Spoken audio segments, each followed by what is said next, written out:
Hello नमस्कार दोस्तों। स्वागत है आपका हमारे YouTube channel site for civil services में। ये हिस्ट्री की क्लास है और हिस्ट्री का हम एक सेशन चला रहे हैं। उसमें हमने इससे पहले क्लास ले चुके हैं। उस सेशन में हम आपने देखा है कि हमने इंट्रोडक्शन के रूप में थोड़ा सा हिस्ट्री के ऑब्जेक्टिव टाइप क्वेश्चन किए थे।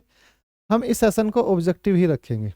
हिस्ट्री के छोटे छोटे सभी टॉपिकों को उठा के और उन्हें ऑब्जेक्टिव क्वेश्चन टाइप में बदल के और उससे संबंधित जितने भी ऑब्जेक्टिव क्वेश्चन बनते हैं उस टॉपिक से संबंधित सबको हम यहाँ कराने की कोशिश करेंगे। ठीक है। तो मैंने जो डेटा उठाया है वो कई बुक से उठाया है, जैसे लूसेंट है, दूसरी अरिहंत की बुक से हैं इस तरीके से, और दूसरी कुछ ऐसे कुछ जो नोट्स हैं उनसे मैंने डेटा उठाया और क्वेश्चन बनाए हैं। ठीक है। तो ये देखिए डेटा सब बुक से ही होता है। अब आप कितने क्वेश्चन नहीं बना सकते हैं। तो चीज़ें ये जो आपके सामने क्वेश्चन प्रस्तुत किए जाएंगे वो सभी कहाँ से रहेंगे, बुकों से रहेंगे। किसी ना किसी बुक से वो आपको मेल खाएगा। लेकिन आपको क्या होता है, अलग अलग बुक पढ़नी पड़ती है। हम क्या कराएंगे, आपको सभी क्वेश्चन यहाँ एक साथ करा देंगे। ठीक है। तो वो पहला चैप्टर कह सकते हैं आप उसे, जो इससे पहले जो क्लास हुई थी। अब हम इसकी बात करेंगे। तो इसमें देखिए ये चैप्टर 2 रहेगा। ये क्या रहेगा, चैप्टर 2। तो इस चैप्टर का नाम क्या रखेंगे, ऐतिहासिक स्रोत। क्या रखेंगे इसका नाम हम, ऐतिहासिक स्रोत। ऐतिहासिक स्रोत। इससे पहले जो हमने चैप्टर पढ़ा था वो पढ़ा हमने इतिहास या हिस्ट्री क्या है, हिस्ट्री की जरूरत क्यों है, हिस्ट्री को कैसे बांटा गया है, अंग्रेजों ने हिस्ट्री लिखी उसको कैसे कैसे बांटा, मिडिवल, एंशियंट और मॉडर्न में, हिंदू काल, मुस्लिम काल और जो आपका वर्तमान काल है जिसे उन्होंने कह सकते हैं मॉडर्न हिस्ट्री कहा। ठीक। लेकिन वो चैप्टर हम समझ चुके हैं, आप जाके उसे पीछे देख सकते हैं। अब अगले चैप्टर पे हम बात करते हैं, ये है ऐतिहासिक स्रोत। तो सबसे पहले हिस्ट्री को शुरुआत करने से पहले हमें उसका ऐतिहासिक स्रोत पढ़ने जरूरी होते हैं, क्योंकि पहले हमें ये तो पता लगे कि जो हम हिस्ट्री पढ़ रहे हैं उसके सोर्स क्या है। क्योंकि आपने देखा अतीत की घटनाओं को जानना क्या है, हिस्ट्री है। अतीत की घटनाओं को जानना एक प्रकार से क्या कहलाता है, हिस्ट्री, इतिहास। तो उसी इतिहास के जो स्रोत हैं वो कहाँ से आते हैं। तो देखिए इतिहास के 3 प्रकार के स्रोत होते हैं। इतिहास के जो स्रोत है वो 3 टाइप ऑफ द सोर्स है। पहला क्या है, इतिहास के स्रोत में देखिए इन्हें कहते हैं आर्कियोलॉजिकल सोर्स। आर्कियोलॉजिकल सोर्स का क्या मतलब होता है, पुरातात्विक स्रोत।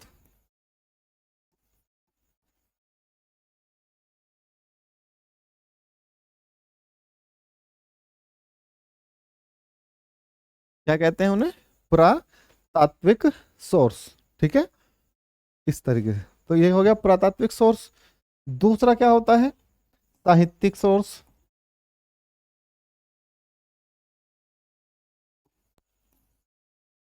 दूसरा क्या है, साहित्यिक स्रोत।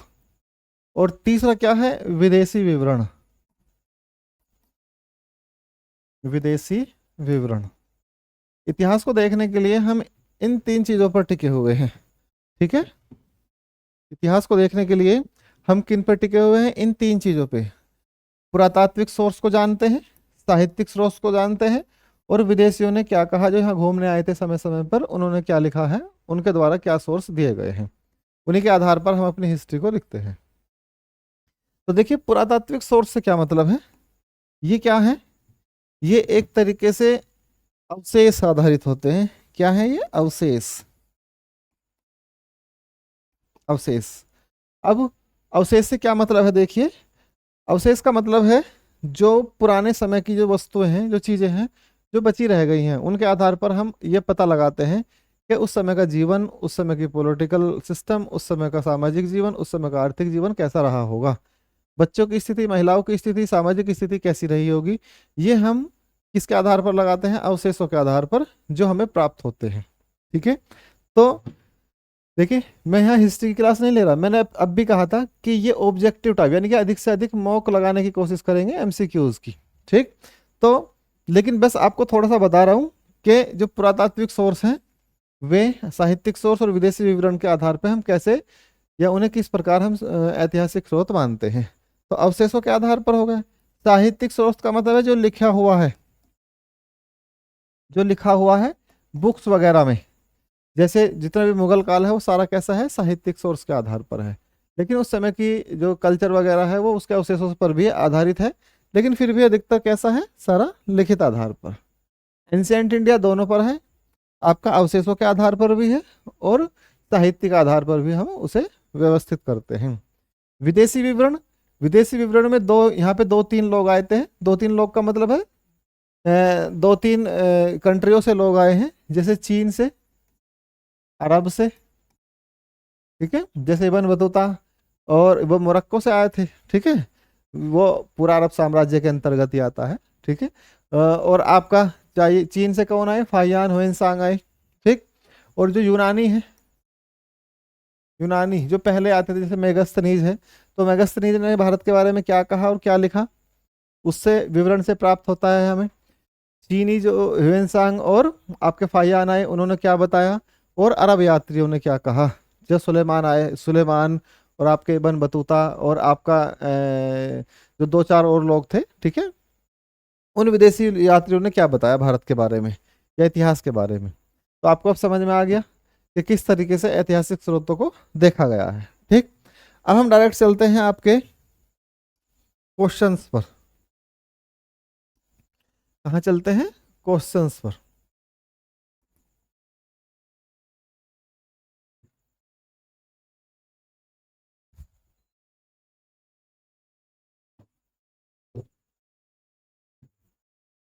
तो देखिए,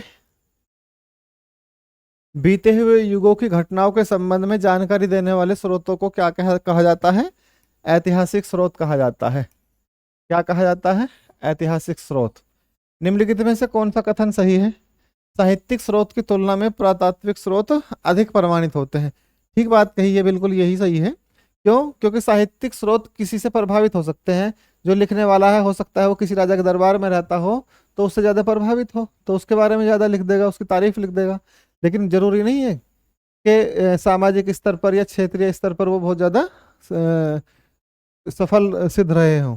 लेकिन जो पुरातात्विक सोर्स हैं वो किसी के बारे में झूठ नहीं बोलते। वो झूठ क्यों नहीं बोलते, जैसे आपने, जैसे कोई बिल्डिंग है या कोई अवशेष पाए गए हैं, किसी का मृत शरीर पाया गया है, या कोई शल्य चिकित्सा का कोई अवशेष मिला है, हमें कोई पुरातात्विक साक्ष्य मिला है, तो उसके आधार पर जो हम आइडिया लगाते हैं प्रमाणित होते हैं। तो नॉर्मल सी बात है कि साहित्यिक स्रोतों की तुलना में पुरातात्विक स्रोत प्रमाणित होते हैं या अधिक प्रमाणित होते हैं।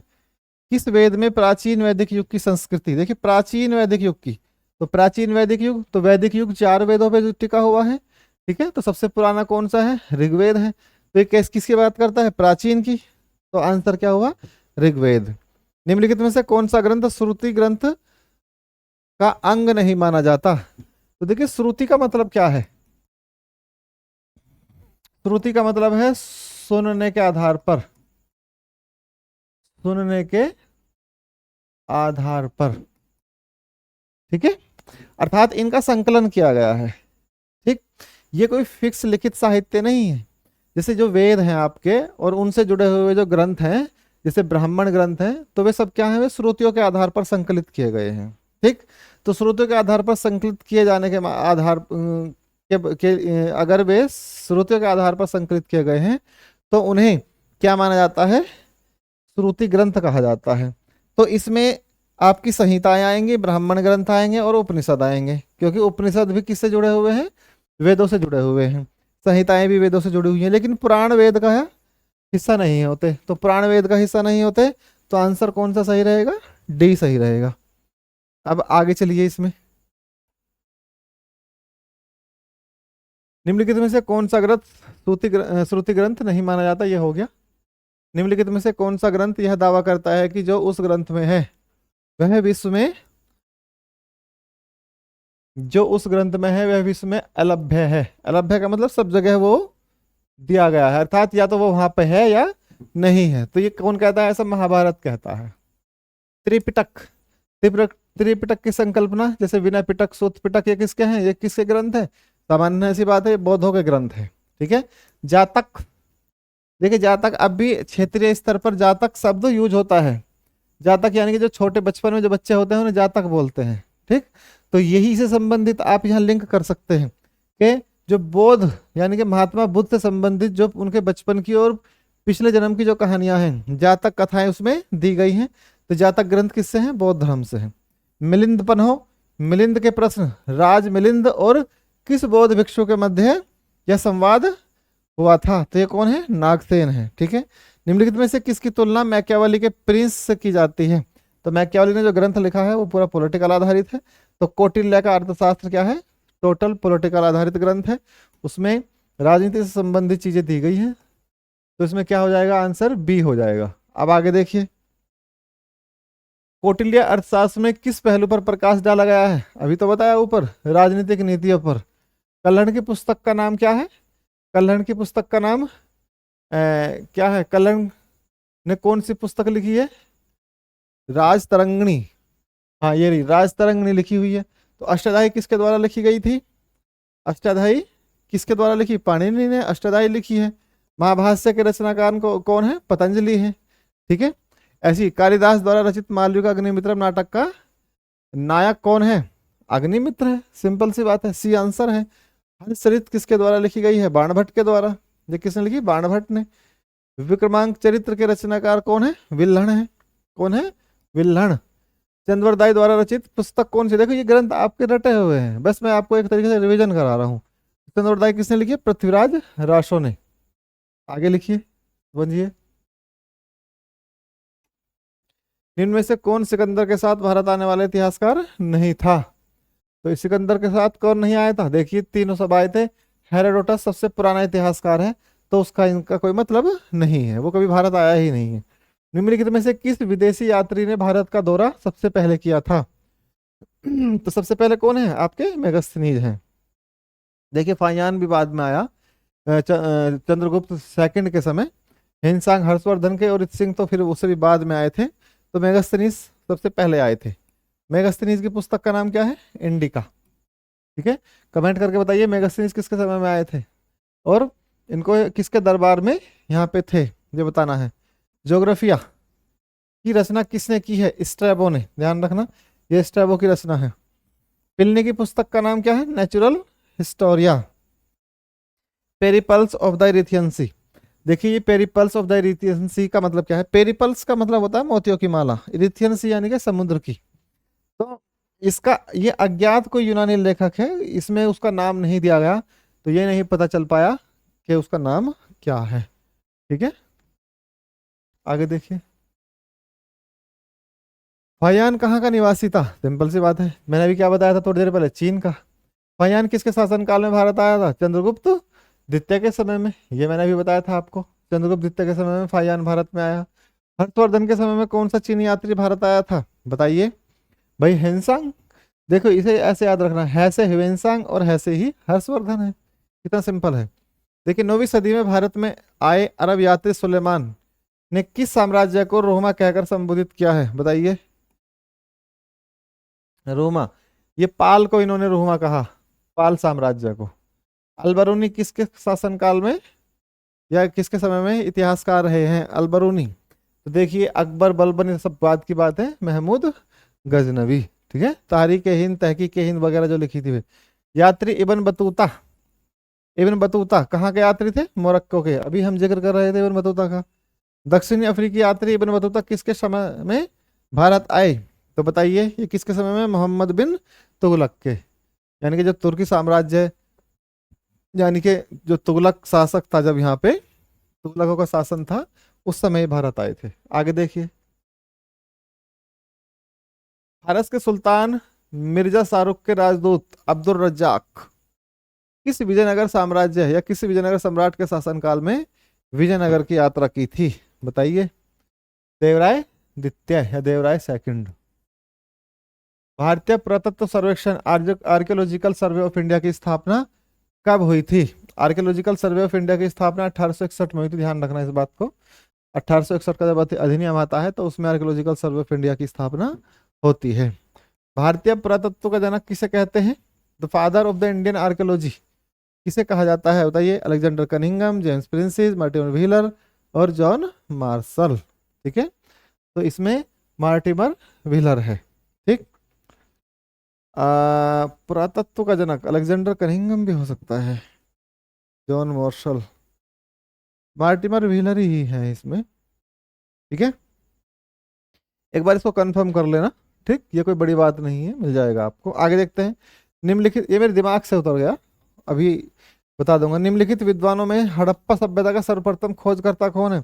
ठीक है, बिल्कुल आंख मीच के आपको याद होना चाहिए, दयाराम साहनी। हड़प्पा सभ्यता की खोज किसके द्वारा, सॉरी किस वर्ष हुई थी? 1921 में हड़प्पा सभ्यता की खोज की गई थी। ठीक है, और मोहनजोदड़ो की 1920 में।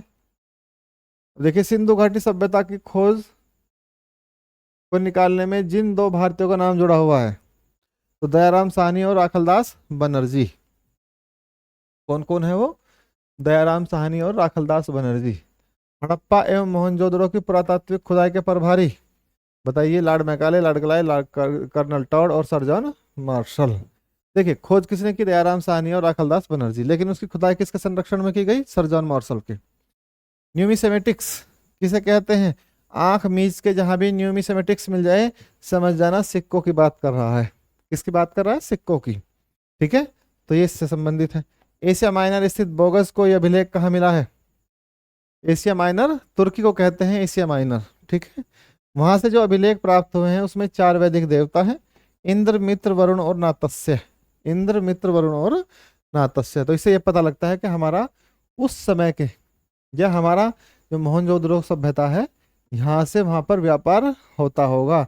या ऐसा भी हो सकता है वो प्रतीक चिन्ह के रूप में उसको मील के पत्थर की तरह यूज किया गया हो। ठीक है, कुछ भी हो सकता है।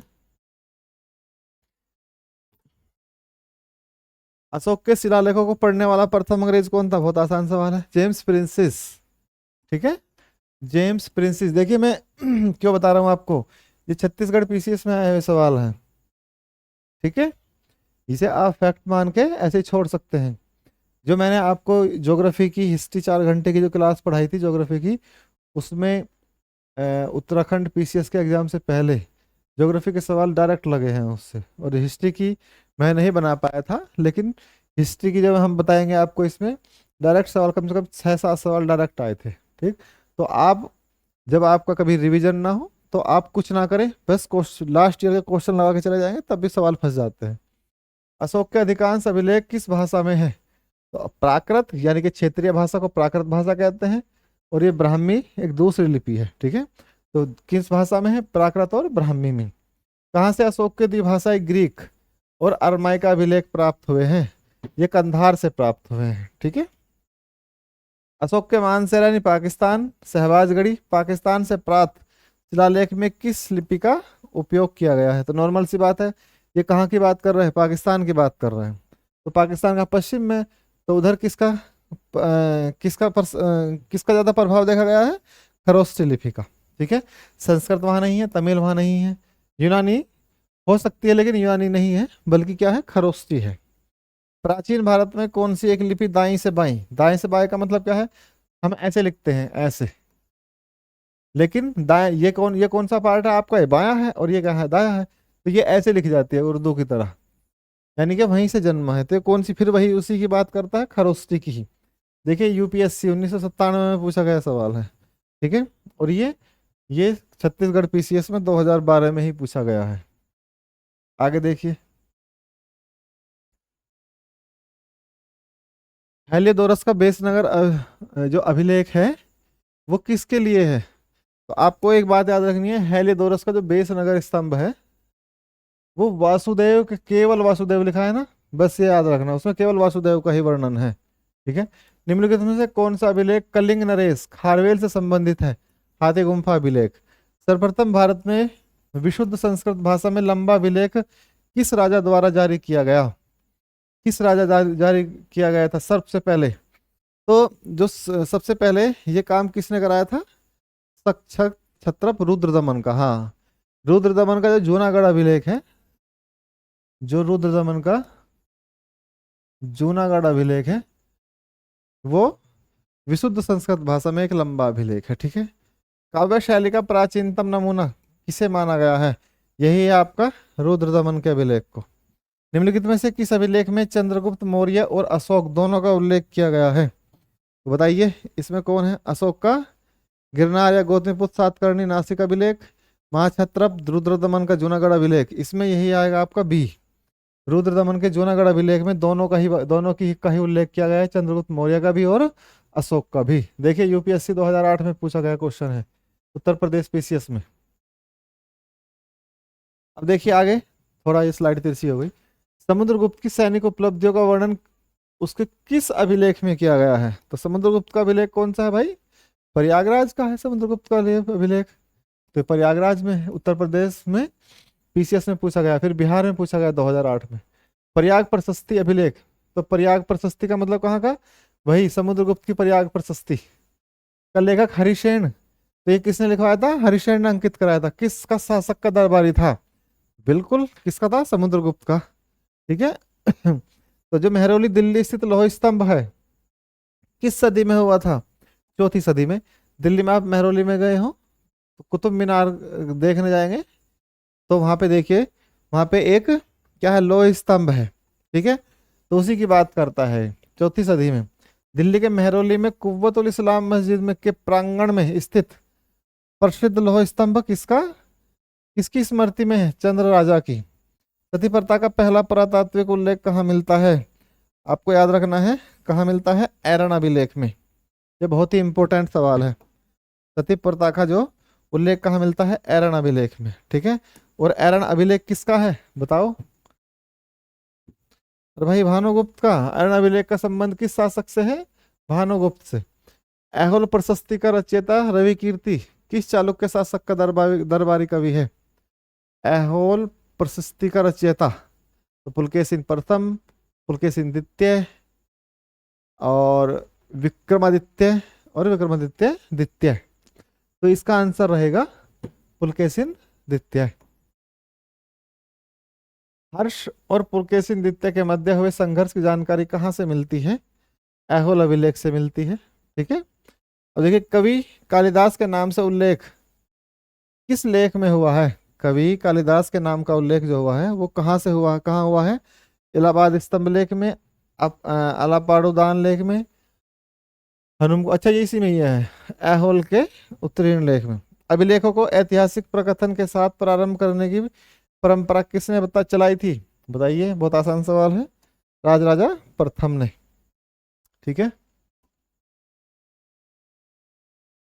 कहाँ से प्राप्त अभिलेख में महासभा की कार्य प्रणाली के विषय में विस्तृत जानकारी मिलती है?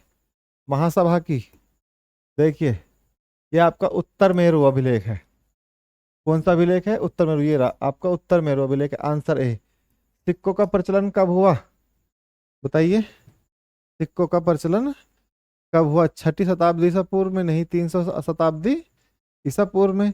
कनिष्क शासनकाल में या हर्षवर्धन के शासनकाल में? तो इसे आप देखिए, 300 ईसा पूर्व जो सिक्के चले थे वे सिक्के नहीं बल्कि मोहरों के रूप में थे। ठीक है, तो इसे हम क्या मानेंगे? कनिष्क शासनकाल में। तो भारत में प्राचीनतम मुद्रा का नाम क्या है? आहत सिक्के। आहत का मतलब है जो ठप्पे लगाए जाते हैं, ठप्पे के रूप में, उन्हें आहत सिक्के कहते हैं। भारत में सर्वप्रथम स्वर्ण मुद्राएं किसने चलाई? देखिए सर्वप्रथम की बात कर रहा है, ध्यान रखना।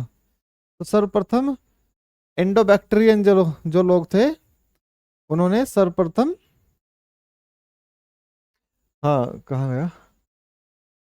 सर्वप्रथम भारत में सर्वप्रथम स्वर्ण मुद्राएं किसने चलाई थी? हाँ, एक मिनट।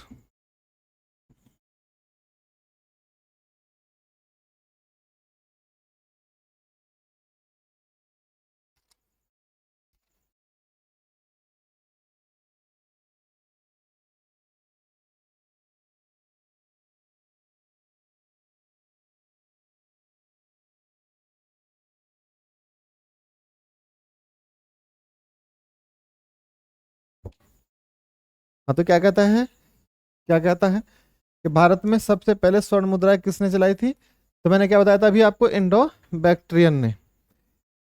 आगे देखिए, निम्नलिखित में से किसने सोने के सर्वाधिक शुद्ध सिक्के, ये वर्ड याद रखना है, सबसे शुद्ध सिक्के किसने चलाए थे? कुषाणों ने। सोने के सबसे ज्यादा शुद्ध जो थे कुषाणों के सिक्के थे। सबसे पहले किसने चलाए? इंडो बैक्टीरियन ने। और सबसे अधिक सिक्के किसके समय में हुए? गुप्तों ने सबसे ज्यादा सिक्के चलाए थे सोने के। ठीक है, ये बात ध्यान रखनी है। सातवाहनों के समय में मुद्रा सर्वाधिक किस धातु की बनी है? शीशे की। सातवाहनों ने कैसी मुद्रा चलाई? शीशे की। किसने बड़े पैमाने पर स्वर्ण मुद्रा चलाई? मैंने भी क्या बताया था आपको? किसने बड़े पैमाने पर स्वर्ण मुद्राएं मुद्राएं चलाई? तो कुषाण शासकों ने। किसने? कुषाण शासकों ने। ठीक है। इसके बाद देखिए, सोने के सर्वाधिक सिक्के किस काल में जारी किए गए थे? सोने के सर्वाधिक सिक्के किस काल में जारी किए गए थे? सर्वाधिक, सर्वाधिक मतलब सबसे ज्यादा किसने चलाए? कुषाणों ने, सॉरी गुप्तों ने। देखिए, सबसे पहले किसने चलाए? Indo Bactrian. ठीक है, जो बैक्टीरिया से आए थे। फिर सबसे ज्यादा शुद्ध प्रकार के किसने चलाए? कुषाणों ने। ठीक है, बड़े स्तर पर। और सबसे ज्यादा क्वांटिटी में सबसे ज्यादा किसने चलाए? आपके गुप्त गुप्त काल में। निम्नलिखित में से किस स्थल में रोमन सिक्के मिले हैं? तो आपका दिल्ली अजमेर अरिकमेडु में। रोमन सिक्के का मतलब है जो रोमनवासी थे। अरिकमेडु दक्षिण भारत में है। भीमबेटका किसके लिए प्रसिद्ध है? गुफाओं के शैल चित्रों के लिए भीमबेटका प्रसिद्ध है। ठीक है। प्राचीन भारत में या प्राचीन काल में भारत के लोग बर्मा को किस नाम से जानते थे? बर्मा को किस नाम से जानते थे? बताइए, बहुत आसान सवाल है, इसे मैं नहीं बताऊंगा, इसे अपने आप देखिए। अंकोर वाट का मंदिर कहाँ है? ये भी अब बहुत आसान सवाल है। ठीक है, कंबोडिया में या इंडोनेशिया में? बताओ। आगे देखिए, पिलनी की मूल कृति नेचुरल हिस्ट्री किस भाषा में है? चलो ये बता देंगे। जो पिलनी की मूल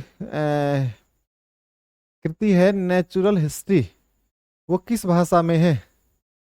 ग्रीक में है या लैटिन में है? बताओ, ये नेट का सवाल है, नेट जेआरएफ का। तो पिलनी कहाँ का था? आपके यूरोपियन है, तो इस किस में है? ग्रीक भाषा में। तो चचनामा सिंध का इतिहास है और मूल रूप से किस भाषा में है? अरबी भाषा में चचनामा लिखा गया है। ठीक है। अब देखिए, भारत के सांस्कृतिक इतिहास के संदर्भ में इतिवृत्तो राजवंशीय इतिहास वीर गाथाओं को कंठस्थ करना निम्नलिखित में से किसका व्यवसाय था? मागध का। ये यूपीएससी में क्वेश्चन पूछा गया 2016 में ही। तो मागध जो लोग थे, उनका क्या व्यवसाय था? कि वे इतिहास के संदर्भ में इतिवृत्त और राजवंशीय इतिहास को कंठस्थ याद करते थे, उनकी वीर गाथाओं को। चीनी यात्री सुंगयुन ने भारत की यात्रा कब की थी? सुंगयुन आए थे 1518, हाँ 1518 से 22 के बीच में। महाभारत का युद्ध महाभारत युद्ध के लिए 3101 ईसा पूर्व तिथि का उल्लेख निम्नलिखित में से किस अभिलेख में हुआ है? पुलकेशिन द्वितीय का ऐहोल अभिलेख, रुद्रदमन का जूनागढ़ अभिलेख, 238 ईस्वी का बड़वा अभिलेख, या 226 ईस्वी का नंदसा अभिलेख? तो ये क्या है आपका? पुलकेशिन द्वितीय का ऐहोल अभिलेख। ठीक है, या रुद्रदमन का जूनागढ़ अभिलेख है? बताइए, इसमें क्या हो सकता है? ए है या बी? देखिए, रवातक अभिलेख किससे संबंधित है? अशोक से, रुद्रदमन से, या कनिष्क से, समुद्रगुप्त से? बताइए, रवातक समुद्रगुप्त से या कनिष्क से? हम्म भारतवर्ष के लिए इंडिया शब्द का प्रयोग सर्वप्रथम किसने किया? हेरोडोटस ने, या मेगास्थनीज ने, स्ट्रैबो ने, या एरियन ने? बताइए भाई, ये कोई बहुत ज्यादा ये रटे रटाए सवाल है, हर साल एग्जाम में पूछे जाते हैं। मुझे ऐसा लग रहा है कि मैं इन्हें पढ़ा रहा हूँ, मतलब मैं इन्हें बता रहा हूँ तो थोड़ा सा बहुत ही वैसा मतलब हल्का फील कर रहा हूँ। ठीक है, जब कॉन्सेप्ट से सवाल आएंगे तब उन पे हम डिस्कस करेंगे विस्तार से। आपको ये सवाल पता होना चाहिए, हर साल पूछे जाते हैं एग्जाम में। किसने ब्राह्मी और खरोष्टी लिपियों को उद्वाचित, उद्वाचित का मतलब क्या है? जिसने उसका प्रोनाउंस किया, जिसने उसे पढ़ा है। चलो ये थोड़ा सा टफ हो सकता है, जैसे जेम्स प्रिंसेस ने। देखिए, अशोक के जितने भी अभिलेख हैं सबको जेम्स प्रिंसेस ने खोजा और उन्होंने लिखा है। ठीक है, और कनिंगम ने उन पे एक बुक लिखी है, इंडिकरस इंस्क्रिप्शन। और निम्नलिखित में से प्राचीन भारत की कौन सी लिपि दाहिनी से बाएं लिखी जाती है? अभी तो बताई थी, खरोष्टी। ठीक, 2019 में पूछा गया सवाल है, बीपीएससी में, बिहार पब्लिक सर्विस कमीशन में। तो आपने देखा कितने सवाल हो गए आपके? 80 सवाल हो गए। ठीक है, इसके साथ ही मैं आपको एक इसी में जोड़ के कि जो आपका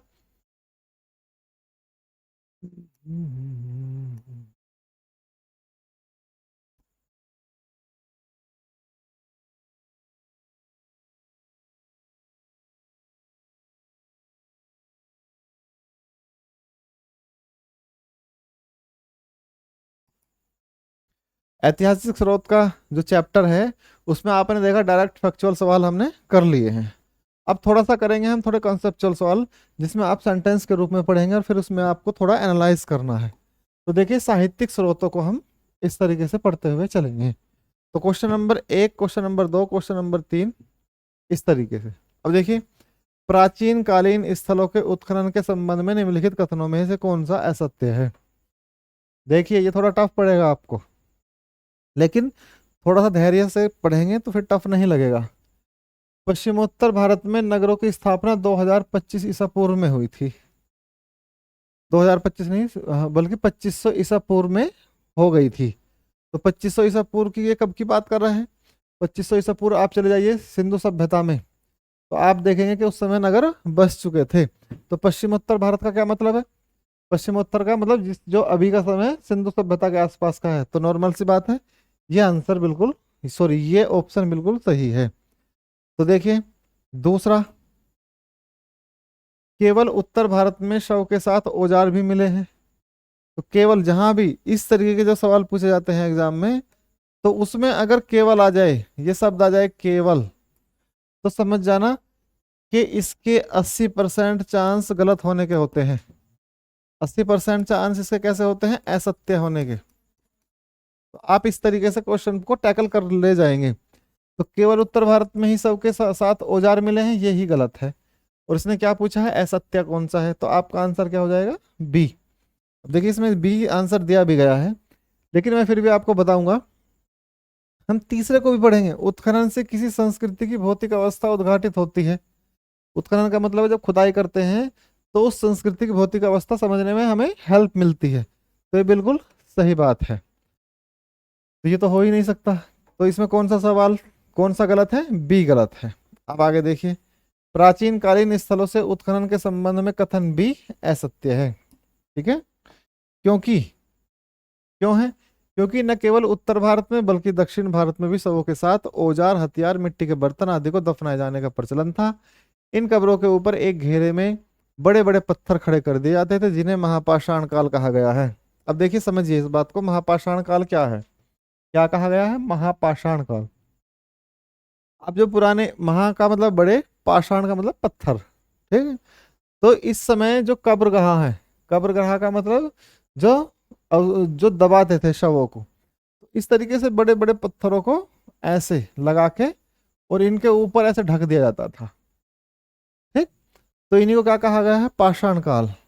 ये इस तरीके से ऐसे ये इनको ढक दिया जाता था, ये ऐसे। तो ये क्या बन गए? यही पत्थर, यानी कि इसी तरीके कब्रगाह के आधार पर इसका नाम क्या रखा गया? महापाषाण काल। और ये दक्षिण भारत में बड़े स्तर पर मिला है। ठीक है, तो फिर हम ये नहीं कह सकते कि केवल उत्तर भारत में ही ऐसी व्यवस्था थी, दक्षिण भारत में भी है। सवाल समझ में आया मैं क्या कहना चाह रहा था? कंसेप्ट भी समझ में आ गया होगा। अब देखिए आगे, इतना ही रखेंगे हम इसको। ठीक है, प्राचीन सिक्कों के संबंध में निम्नलिखित कथनों पर विचार कीजिए। प्राचीन सिक्कों के, अब देखिए आरंभिक सिक्कों पर प्रतीक चिन्ह मिलते हैं। आरंभिक सिक्कों पर प्रतीक चिन्ह मिलते हैं। प्रतीक चिन्ह का मतलब क्या है? प्रतीक चिन्ह किसी राजा से संबंधित है, किसी देवी देवता से संबंधित हो सकता है, या अपने साम्राज्य का चिन्ह हो सकता है। जैसे गुप्तों के समय, मौर्यों के समय अपने जो साम्राज्य के उनके चिन्ह थे वो उनको अपने सिक्कों पर दर्शाया करते थे, जो उनके सिंहासन का होता था। तो ये बात बिल्कुल सही है। ठीक है, इसमें कोई समस्या नहीं है।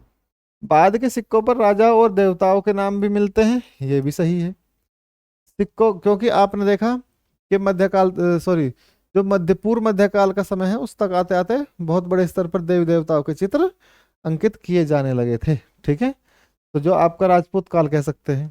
ठीक, देखिए इसी का प्रभाव था। जो इल्तुतमिश और आपके जो मोहम्मद गोरी जो लोग थे, मोहम्मद गोरी ने लक्ष्मी प्रकार के सिक्के चलाए थे। लक्ष्मी का मतलब क्या है? उसमें लक्ष्मी की मूर्ति थी एक तरफ, और एक तरफ मोहम्मद बिन साम लिखा हुआ था। तो ये सब क्या है? इस सिक्कों पर राजा और देवताओं के नाम मिलते हैं, ये भी सही है। सिक्कों के आधार पर राजवंशों के इतिहास का पुनर्निर्माण किया जा सकता है, ये बात बिल्कुल सही है। तो इसमें आंसर हो जाएगा आपका सी। तो आंसर सी सही है, आप इसको ऐसे टैकल कर सकते हैं। तो देखिए पढ़िए इस बात को, प्राचीन सिक्के,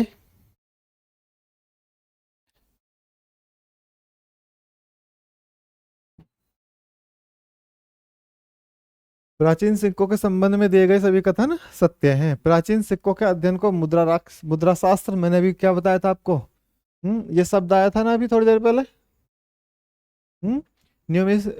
न्यूमिस्मेटिक्स कहा जाता है। प्राचीन काल में धातु मुद्रा या सिक्का ही प्रचलन में था, जिसे आहत मुद्रा कहते थे। इन मुद्राओं पर वृक्ष, देवी देवताओं, जंगली जानवरों के प्रतीकों के आदि के चिन्ह संकेत मिलते हैं। प्राचीन काल में कुछ सिक्के ऐसे भी प्राप्त हुए जिन पर राजाओं और देवताओं के नाम तथा तिथियां अंकित मिलती है। ऐसे सिक्कों में गुप्त शासक, समुद्रगुप्त के अश्वमेध, वीणावादक प्रकार के सिक्के हैं। खनिज के सिक्कों पर भी शिव की आकृति आदि मिली है। इन सिक्कों की सहायता से राजवंशों के इतिहास का पुनर्निर्माण और मुद्रा शास्त्र द्वारा किया जाता है। ठीक है, तो समुद्रगुप्त में वीणावादक प्रकार के सिक्के चलाए थे, ये आप सबको पता ही है। अब देखिए, अभिलेख के संबंध में निम्नलिखित कथनों पर विचार कीजिए। अब देखिए, अभिलेखों के अध्ययन को एपिग्राफी कहा जाता है, बिल्कुल सही बात है। कार्पस इंस्क्रिप्शन इंडिकेरम में केवल मौर्य काल के अभिलेखों का उल्लेख है। मैंने अभी आपको क्या बताया था कि जहां भी केवल आ जाए उसका 80% समझ लेना ये गलत हो सकता है, ये असत्य है। ठीक है, क्योंकि हिस्ट्री में केवल शब्द नहीं चलता। हिस्ट्री में ना, जीएस में केवल शब्द कम ही चलता है। अशोक के अभिलेख ब्राह्मी, खरोष्टी और माइका सभी लिपि में मिलते हैं, ये बात बिल्कुल ठीक है। ये भी ठीक है, ये भी ठीक है। अब आपको पता नहीं है कि ये कितना सही है कितना गलत है, तो आप देख सकते हैं। तो ये पूछ क्या रहा है, कौन सा कथन सत्य नहीं है, तो इसमें आंसर क्या हो गया, केवल 2। ठीक, अब आगे देखिए, डी, तो केवल 2 असत्य है। पुरातात्विक स्रोतों के रूप में अभिलेखों की भूमिका पर विचार कीजिए।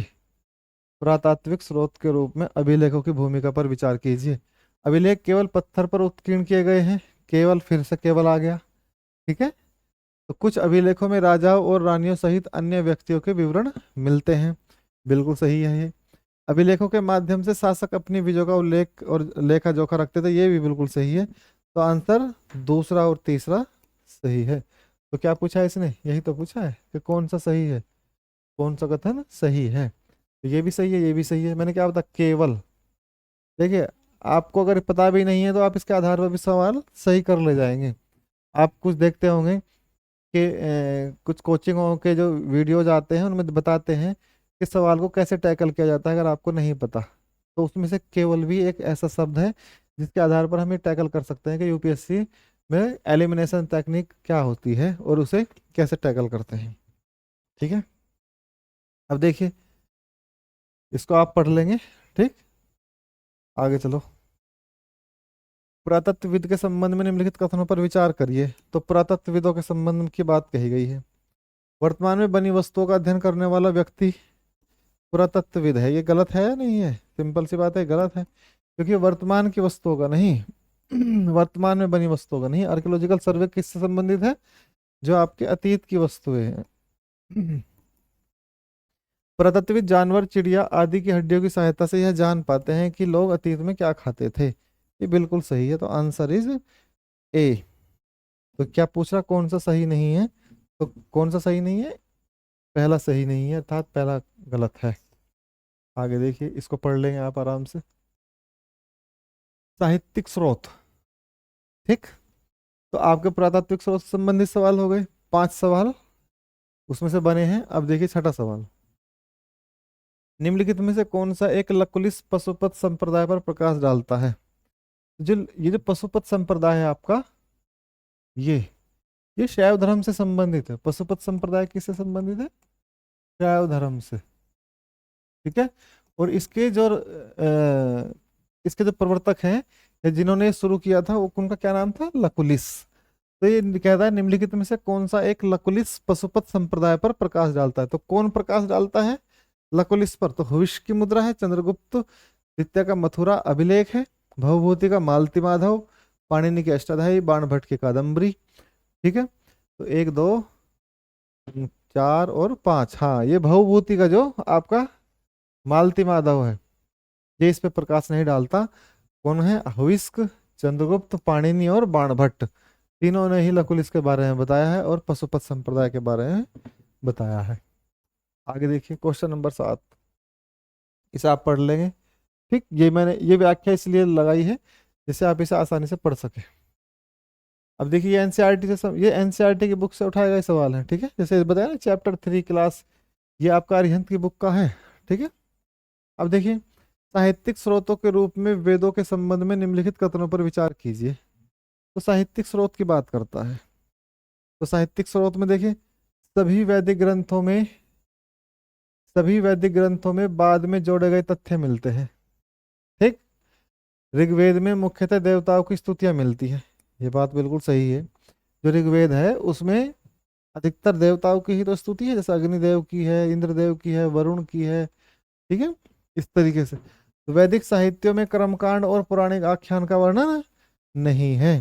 तो वैदिक साहित्य में केवल केवल और केवल ऋग्वेद को छोड़कर उसके बाद के जो वेद हैं उनमें जो पौराणिक आख्यान का वर्णन है, कर्मकांडों का वर्णन है, लेकिन पौराणिक का नहीं है, ठीक है। तो ये गलत हो जाता है। तो इसमें केवल एक क्या है, उपयुक्त में से कितने कथन सही नहीं है। हाँ, तो सही नहीं बुझा गया ना, वैदिक ग्रंथों को बाद में जोड़े गए तथ्य मिलते हैं, ये गलत है। तो केवल एक गलत है। तो देखिए इसकी व्याख्या क्या कहता है। वेदों के संबंध में केवल एक कथन सही नहीं है, क्योंकि ऋग्वेद के अतिरिक्त सभी वैदिक साहित्यों में स्तुतियों के साथ साथ कर्मकांड, जादू टोना आख्यानों का विवरण मिलता है। तो ये क्या कहता है, कर्मकांड का विवरण नहीं मिलता, बल्कि वैदिक साहित्यों में। ये थोड़ा मुझे लग रहा है गलत लिखा गया है, ठीक है। तो इसके हिसाब से क्वेश्चन में इसमें गलत पूछ रहा है ना, तो इसमें केवल एक, केवल दो, इनमें से कोई नहीं। तो अगर हम इसके हिसाब से देखें तो आंसर आएगा इनमें से कोई नहीं, क्योंकि दोनों ही गलत है, पहला भी और तीसरा भी, ठीक है। अब आगे देखिए, निम्नलिखित युग्मों पर विचार कीजिए। निम्नलिखित युग्मों पर विचार कीजिए, ठीक है। अब आपको ये मिलाना है, ठीक। मेरुतुंग की कौन सी है, प्रबंध चिंतामणि, बिल्कुल ठीक है। सोमेश्वर कीर्ति कौमुदी, कालिदास का ऋतु संहारम, नागसेन का उत्तर रामचरित्र। तो इसमें आपको क्या बताना है, कितने युग्म सही है। तो कालिदास का बिल्कुल सही है, ठीक है। और अच्छा कितने युग्म पूछ रहा है, तो मेरुतुंग की प्रबंध चिंतामणि मेरुतुंग की नहीं है। तो इसमें कौन सा है, केवल 3 सही है। तो आंसर सी इज राइट है। क्यों, देखो तो मेरुतुंग की कौन सी है, तो ये कीर्ति कौमुदी की रचना कौन सी, सोमेश्वर ग्रंथ, संस्कृत ग्रंथ है ये। इस काव्य से चालुक्य वंशीय इतिहास के विषय में जानकारी मिलती है, ठीक है। प्रबंध चिंतामणि की रचना मेरुतुंग ने की थी, 5 खंडों में विभाजित है, जो जैन ग्रंथ की रचना 1304 में हुई थी, ठीक। अब देखिए आगे, निम्नलिखित कथनों पर विचार कीजिए। हरिसेन समुद्रगुप्त के दरबार का प्रसिद्ध कवि था, बिल्कुल सही है।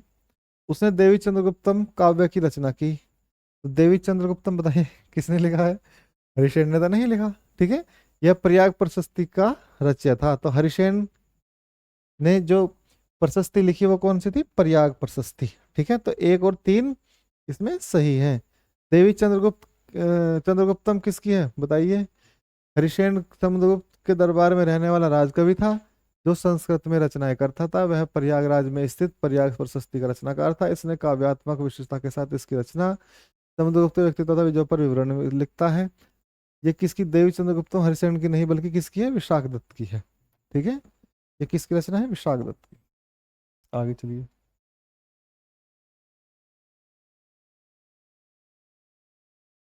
राजतरंगिणी से संबंधित कथन देखने हैं। तो देखिए कल्हण की राजतरंगिणी किसने लिखी, कल्हण ने। कल्हण कृत राजतरंगिणी कश्मीर से संबंधित ऐतिहासिक ग्रंथ माना जाता है, बिल्कुल सही है। इसकी रचना संस्कृत में महाभारत की शैली के आधार पर की गई है। तो महाभारत शैली के आधार पर की गई, यह भी सही है। यह पहली कृति है जिसने आधुनिक काल के इतिहास के लेखन के लक्षण मौजूद है, बिल्कुल सही है। कल्हण किसी के दरबार में नहीं रहा, चाटुकारिता विवरण नहीं देकर तटस्थ विवरण दिया, बिल्कुल सही है। ये किसी के दरबार में नहीं था, तो आंसर कौन सा आ जाएगा, डी। तो ये सभी सही है, ठीक है। थोड़ा तेजी से चलते हैं।